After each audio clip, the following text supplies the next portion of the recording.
মনি তুমি কোথায়? অফিসে যাওয়ার জন্য আমার লেট হয়ে যাচ্ছে। অফিসে আজকে জরুরি মিটিং আছে আমার। এই তো আসতেছি, একটু ওয়েট করো। এই নাও। এটা কি?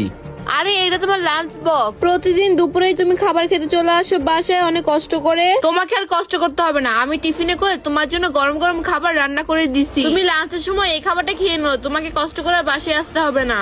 কি বলো? আমার তো বিশ্বাসই হচ্ছে না তুমি আমাকে এতটাই কেয়ার করো। আরে কি বলো, তুমিও তো আমার জন্য আর আমাদের মেয়ের রোজের জন্য অনেক কষ্ট করো, আর তোমার জন্য একটুখানি কষ্ট করলে কিচ্ছু হবে না। আর শোনো, তোমার তো সময় হয়ে যাচ্ছে, তাড়াতাড়ি যাও, দাঁড়ায় থেকো না। আচ্ছা ঠিক আছে, থাকো তাহলে। আচ্ছা যাও। রশিদ তো অফিসে চলে গেল, এখন আমি রোজার কাছে যাই।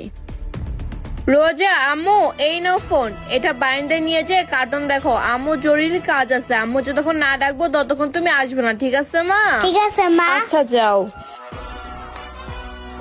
রোজা তো চলে গেল আর রশিদও তো ওর অফিসে চলে গেছে। আজকে তো